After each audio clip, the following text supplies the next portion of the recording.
on the grid, having been on the podium at the opening round. And as we've heard, first in those conditions, they know to not do anything too daft on that opening lap. Yeah, Fabio not smiling so much as he was earlier, but as we know, he's it's a Sunday man. Yeah, there he is. Always so dangerous on a Sunday. And here we go. They've made it happen. Of course, it was down to the shaman, but they've got everyone who is speaking to Piero Taramasso from Michelin. They resist better to the abuse. They resist also a lot better to drying track. I mean, you never know. This season they got to understand the Michelin tyres, but it's always different in a race scenario. Start of the weekend has had the chance to try those full wet conditions. Excited about these conditions. He was talking to Natalie earlier. If you're just tuning in, we've had this. It's funny, he looked like he was relaxed, but we know that there's in those rookies jumping up there. But I think the more likely outcome is as morning. Franco Morbidelli, 3-place grid penalty for him. And we are going to get a Grand Prix of Indonesia. They waited 25. Petrucci, he'd absolutely love this one, wouldn't he? Especially with all the dirt actually acts as our friends going, go on then, who do you think? And I've started putting pretend. Now I'm sure there'll be a few of these MotoGP riders wished that here. I think we might see riders putting their hands up. So here we go, going racing, and Fabio Quartararo gets away a big wheelie though from Jorge Martin Oliveira, one of the Pramac riders. I'm assuming it's Zarco on the inside. And he just went backward, but since then he's made up some ground. And in these conditions, if you go, keep an eye on Pol Espargaro because he's good in these conditions. He finished on the podium on that. How fast they're going. And look at this, and look at that straight away. Fabio Quartararo wasn't too happy, was he, about that issue? No, absolutely. And Jack Miller, we know how experienced in these conditions up here. And he's going to come through, he's going to go and lead. Straight away, past Miguel Oli. But we are racing here, and almost, Neil, you have to trust the surface. In the Superbike race, it took them a few laps to realise that, and it was the last laps where... And Joan Mir 42.4. He's motoring on. It's going to be a story of this season from 1 week to the next.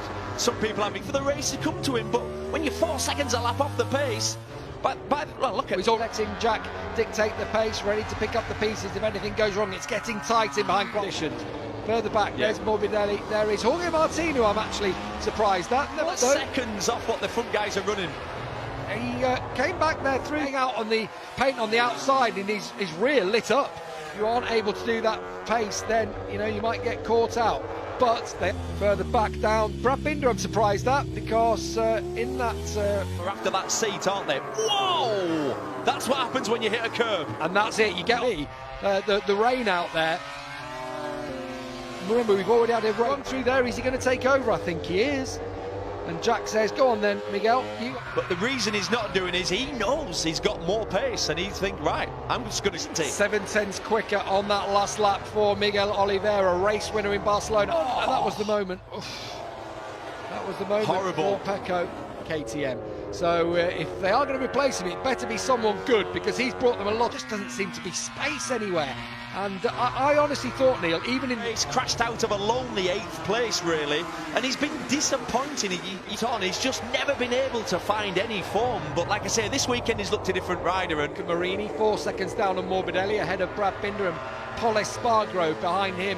But I'm not sure you can blame Michelin when we've seen the track starting to break up. Including the paint on those curbs. Oh, I'm surprised that Dobby, actually, although we do know the Yamaha system quite literally. Oh, and that's Martin crashing out at turn 1. It's a fast one in there, but Jorge Martin, turn 1, that's something we'll keep our eye on, just like that one, as they come out of turn 11 into 12 here. Vinales too. There is Checo Guidotti, the boss now at KTM. Brought an Italian feel to a very pragmatic squad, which was testing it. No, there's more time to come from you. You're not on the absolute limit. My goodness, 59.8. Amazing. Pole position is at 1 minute 31. Racetrack in the wet conditions. And it's funny, isn't it, when what we've been talking about all weekend is one who's just dropping back in terms of pace, a 40.2 from the Aussie. That Le Mans race, do you remember when Danilo Petrucci won it in 2020? It was in the cold Le Mans. Alex just joined us in the hospital with a serious concussion. He is out. Concussion, I mean, it was not nice to watch, was it? It was a violent crash. Right decision. Oh, the opening laps, there's a lot of spray. We've seen that for years. quicker than Miguel Oliveira, and there's 9.5 laps to go. If he wants to win it, he needs to get through and up it even more, and he's going to do it now on that little switchback. Binder watch, he's up to 13th place. He's in a battle into 12th now, with lower than Miguel Oliveira. He did, however, have to get off the line, get off the better line. That's the battle for second place. There is Jack Miller, who is in second. Kind of race. It's not hard, is it, when someone's got that extra bit of pace to then stick with in the wet, but to hang at this pace, to be lapping it now, and he's all over the back of the Spaniard, and he's going to go through, and he's going to ease Rins. Fastest lap of the race, down into the 38s. Incredible. And I think that was a case of it's a factory Ducati colleague who I'm about to go past. I don't want it on his pit board as we come round turn 16. Incredibly consistent, Miguel Oliveira. And, dive bomb Darren. That's exactly what we're seeing now. Behind his brother. Oh, this will be... but what we're going to see now is two Binders, because Darren Binder, they're too little too late. You're so right. There's a chance here. Is he going to go for the opportunity to win one here? You've got to be selfish. You've got to let that break off when you take country. And here comes Zarco now, Neil. And I tell you what, Zarco's thinking about going through on Jack Miller. There's no hesitation from Fabio Quartararo in MotoGP again. Oh, that got close to the front tyre of Johan Zarco. 5% of race distance completed. That's just in case this rain continues and they deem it unsafe victory. But I don't know who's going to join him on the podium. As it stands, it's Fabio Quartararo who's going to go up per race up to turn 16, and it may well be as they were.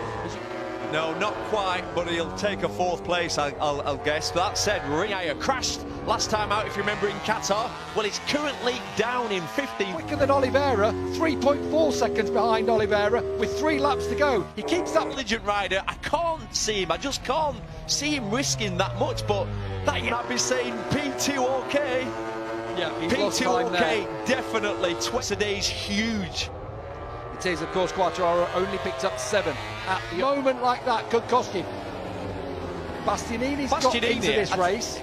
Bastianini fires it through on the inside, through that kink. It's been like that ever since he was a kid. Here comes 3-1. Aleix is going to 2.6 miles of the track. He's got 2.8 seconds on Miguel, but I'd rather be watching the battle for 8th, because that's going to be harem scarums, isn't it? Oliveira. Last year, you remember that run of 3 podiums in a row, had the win. But first of the season for the Austrian manufacturer, it's victory for Miguel 12th. It's Brad across the line from Aleix, and then it's Darren from Enea Bastian. And it's hard to believe, isn't it, really, when you think of Francesco Bagnaia winning 4 of the last. What a ride from the Portuguese man in. Horrible. What about the ride from the reigning world champion, Neil?